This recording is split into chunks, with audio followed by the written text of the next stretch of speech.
So starting right at the heart of bioprinted tissue therapeutics, cells. Cells are the building blocks of all living things. They make up the tissues that then make up the organs inside of our body, and organs are responsible for controlling all of the functions that we rely on and we take for granted.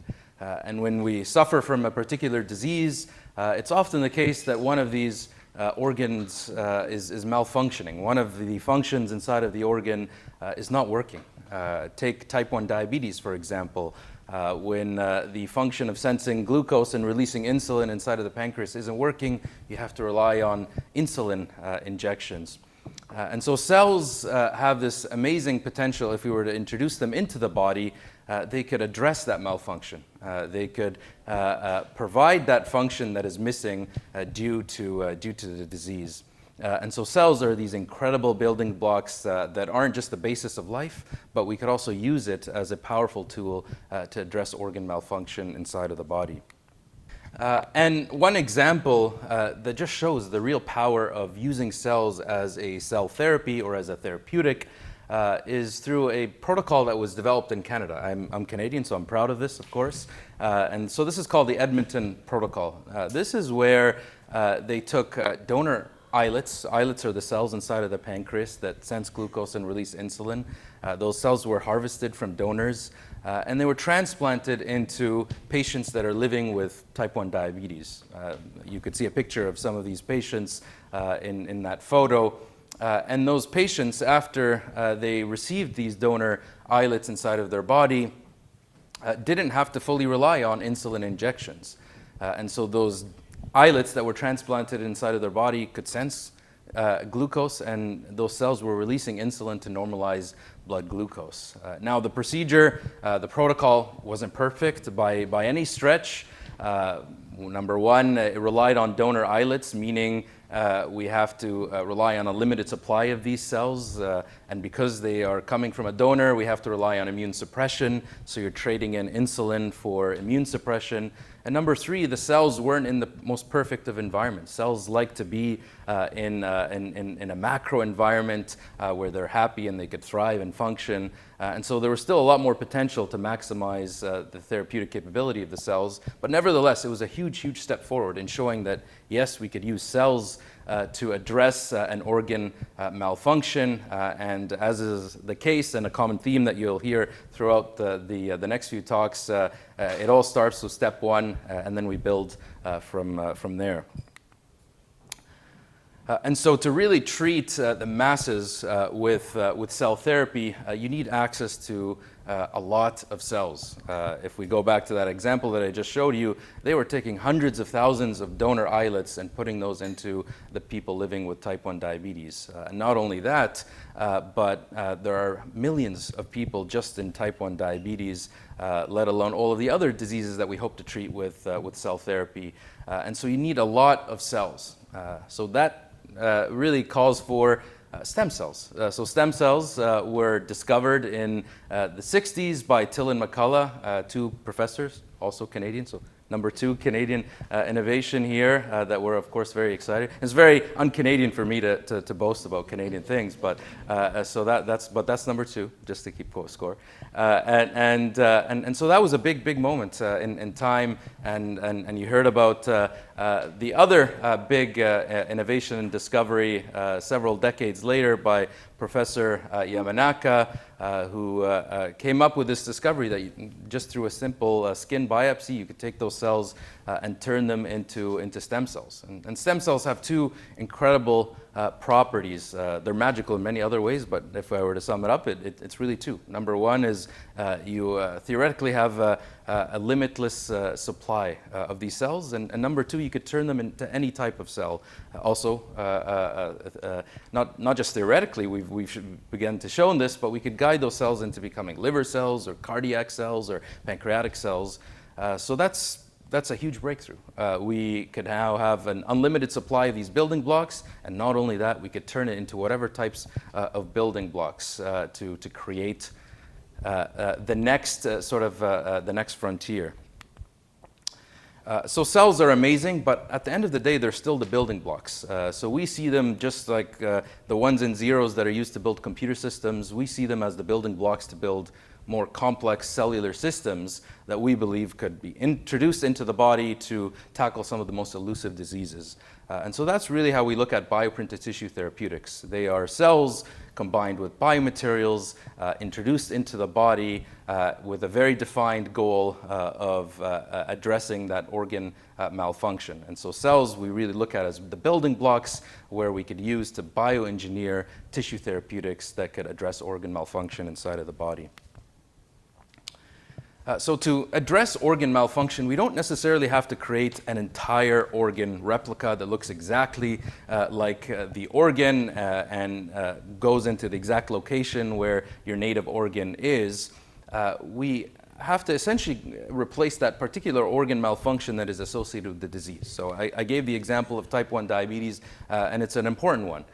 In type 1 diabetes, this is an autoimmune disease where your immune system tackles and defeats and kills off all of the cells inside of your pancreas that senses glucose and release insulin. And so these patients have to rely on exogenous insulin injections, daily insulin injections for the rest of their lives. But those patients still have a pancreas, and your pancreas does many, many other things, and you can't live without a pancreas. And so a solution to this problem involves harnessing the power of cells and introducing a cell-based tissue therapeutic that could address that organ malfunction. We don't necessarily have to replace the entire pancreas. We could introduce a tissue therapeutic, and it could be just under the skin, and it could sense glucose and release insulin. It may not look anything like a pancreas, not implanted anywhere near the pancreas, but importantly addresses a critical organ malfunction that has been impaired. Another great example is in the liver. The liver is responsible for conducting over 500 functions. You can't live without a liver.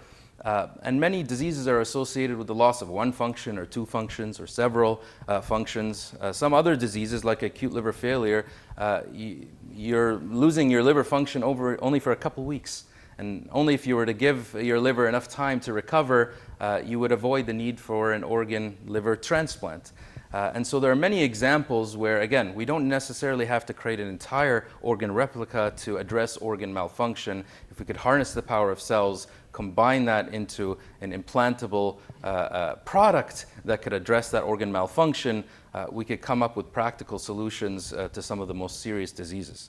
And there are many other diseases of this nature. We could apply this more bioengineering approach rather than a more traditional scientific or tissue engineering approach where we're trying to recreate the entire organ to look exactly like an organ, but rather taking a more bioengineering approach and addressing organ malfunction function by function until we ultimately tackle as many functions that are correlated to specific diseases. And so how do we create these bioprinted tissue therapeutics? Well, the process really starts in a computational setting where we're making critical decisions around how these tissues are shaped, the overall structure, the composition, which ultimately influences the overall biological function. Then we move into the real world, where we're taking our stem cells that have been programmed to either be liver cells or islets to sense glucose and release insulin in the case of type 1 diabetes. And those cells are combined with different biomaterials. Again, the cells don't like to be alone. They like to be in an environment that is built for those cells to live in. And importantly, materials that also shield them for the immune system so that aren't rejected when we introduce them into the body. Now, all of these different input materials are brought into our 3D printing technology. And so that's a manufacturing approach that allows us to layer by layer make up the tissue that we've designed in software. So we take this manufactured tissue and then ultimately implant it into the body to facilitate an immediate and functional cure to these diseases that we're addressing. And so just to give you a quick visual demonstration of how sort of the bioprinting process works, what you could see here is a zoom in to sort of the print head cartridge or the brain of our bioprinting technology. You can see different colors here. These would be the different input materials, including the materials that include the cells. They are all brought into liquid form, so you can manipulate, you could mix, you could combine. And right before we are ready to print, we instantly turn that liquid into a solid, because we need a solid to build up a structure with mass. And so you could see this material being sort of formed. And of course, what you'll notice very quickly, this doesn't look like a pancreas, but importantly, it has the cells that are able to sense glucose and release insulin, and it's designed in a particular shape that could be practically implanted into the body and removed if we ever need to remove that tissue therapeutic. And so the first sort of practical example of where we could apply this technology is in a disease that many here are aware of, type 1 diabetes. This is a global epidemic of a disease. It's incredibly debilitating, importantly on the patients that are living with these diseases. This is a disease that's diagnosed at adolescence, meaning patients most often have to live the entirety of their lives dealing with daily insulin injections and dealing with a lower life expectancy. And of course, this puts a huge burden on the healthcare system. Current gold standard right now is indeed insulin injection, so people have to rely on insulin injections or pumps to control their blood glucose. Now, insulin was discovered in Canada, actually. And so Canadians discover a lot of things, if you haven't caught on to the theme. So insulin was discovered in Canada about 100 years ago by Banting and Best. And of course, as great Canadians, we were quite happy to provide that to our Danish friends, and that was the formation of Novo Nordisk, and so unfortunately not a Canadian company. And so 100 years later, we actually recently announced one of the largest deals in cell therapy with Novo Nordisk, and we're 100 years later joining forces to create the next generation of therapies for diabetes. And so, the graph is a little bit messed up, but I think we could work with it.